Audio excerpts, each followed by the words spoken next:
Tonight, breaking news, the leader of ISIS cornered and killed. President Trump announcing the death of al-Baghdadi, the man behind gruesome beheadings and a reign of terror, tracked to a dead-end tunnel in Syria, detonating a suicide vest as U.S. Special Forces closed in. He died like a dog. He died like a coward. The message after the firefight and the DNA test in the field, the commander reportedly saying 100% confirmation, jackpot over. U.S. Special Forces in Syria taking down the ruthless leader of ISIS. Abu Bakr al-Baghdadi founded the Islamic State and launched a global campaign of jihad. He was responsible for gruesome executions, including beheadings. The mission to get him was actually named after Kayla Mueller, an aid worker kidnapped and killed by ISIS. The operation took place in the dead of night in Syria and was monitored, as you can see here, in the White House Situation Room, the president right there. President Trump coming before cameras this morning in a rare Sunday address, calling it a great victory for America. Abu Bakr al-Baghdadi, the world's most wanted and brutal terrorist, dead after a daring raid by the elite U.S. Delta Force. He was the founder and leader of ISIS, the most ruthless and violent terror organization anywhere in the world.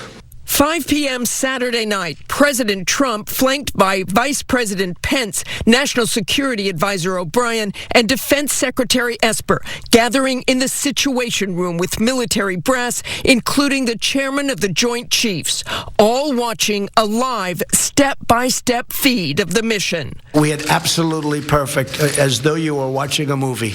8 Chinook helicopters took off on the secret mission from a Kurdish-controlled area in Iraq, flying low and taking on gunfire before landing in northern Syria. Once on the ground, the Special Operations Team blowing holes in the side of Baghdadi's hideout, fearing the front door was booby-trapped. Baghdadi fled into an underground tunnel with 3 children.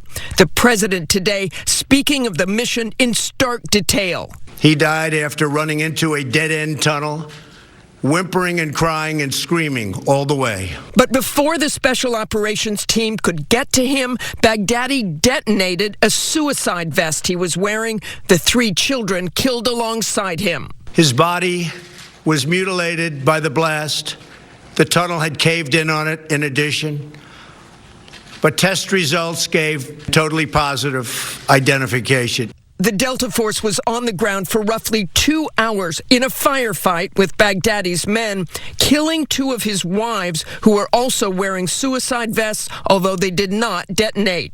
At 7:15 p.m., the call came into the Situation Room from those on the ground saying 100% confirmation. Jackpot. Over. We took highly sensitive material and information from the raid, much having to do with ISIS, origins, future plans, things that we very much want.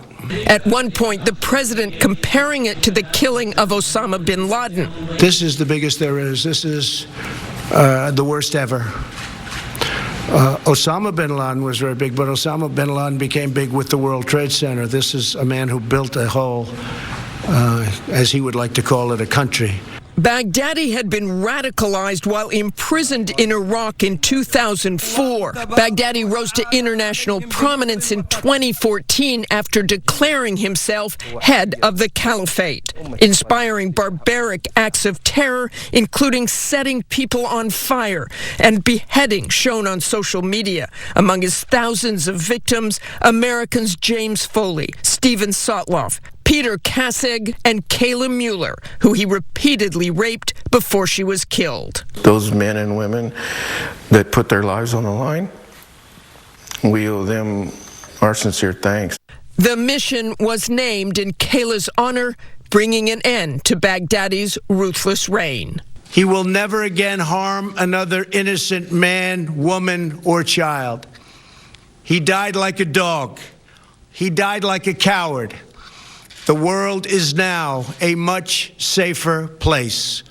All right, Martha joins us now live. And Martha, we know this raid had been in the works for weeks, but you have some new reporting tonight on the break the CIA got in finding him.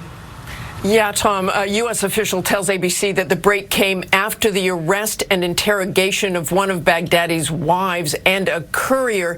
The information they provided was one of the keys in a long trail that eventually led them to Baghdadi's hideout after a lot of hard work by the CIA and Kurdish partners. 2 men, associates of al-Baghdadi, were captured, now in U.S. custody in a secure location. Among the victims of al-Baghdadi's gruesome campaign of terror, 4 Americans captured in Syria: James Foley, Stephen Sotloff, Peter Kassig, and Kayla Mueller, who he repeatedly raped. The mission named in her honor. Those men and women that put their lives on the line, we owe them our sincere thanks. On President Trump declassifying and tweeting an image late today. This picture of the hero dog injured while chasing the terror leader down that one-way tunnel during the raid. The dog's name has not been declassified, but the Pentagon says he is fully recovering and has already returned to duty. Of course, that is good news tonight. U.S. aircraft using bombs, missiles, and rockets to destroy Abu Bakr al-Baghdadi's compound. After special forces used the cover of darkness, 8 helicopters carrying as many as 100 U.S. Special Operations Forces landed at a compound in northern Syria. They entered after blowing holes on the side of the building, believing the front door might be booby-trapped. The president said the special ops teams were met by local gunfire on the ground that was quickly squashed. At least 2 ISIS fighters were captured. According to the president, Baghdadi was chased into a tunnel by military dogs while bringing 3 children with him. The tunnel came to a dead end where he eventually detonated a suicide vest that killed him and the children. He's dead. He's dead as a doornail. Baghdadi's remains were disposed of at sea by a U.S. military aircraft, according to 2 defense officials. But the world may be about to see even more of what happened during the 2 hours U.S. commandos were on the ground. We do have video, photos. We're not prepared at this time to release those.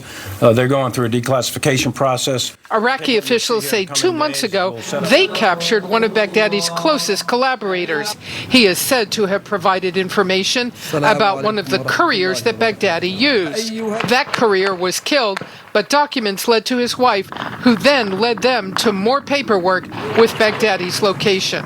Baghdadi, who'd been on the run for more than 5 years, was eventually tracked down with the help of intelligence from the Kurds. U.S. troops now are moving back into Syria's oil fields to keep ISIS from coming back and selling oil to finance its operations.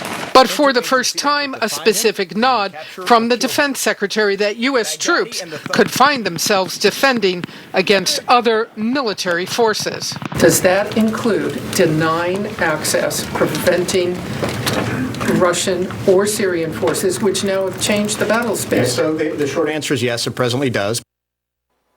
Yes, it does. Consider what the defense secretary just said there. U.S. troops could find themselves going up against Russian or Syrian forces in the Kurdish oil fields. Now, late today, President Trump tweeted a photo. This is the dog that accompanied the Delta Force commandos on the raid. The dog was injured with some electrocution injuries, we are told, but is recovering. But because the dog is a member of Delta Force, the identity of the dog, even the gender, is still classified. Wolf? Very interesting indeed. See what you can find out. And we'll report that. Barbara Starr at the Pentagon, thank you.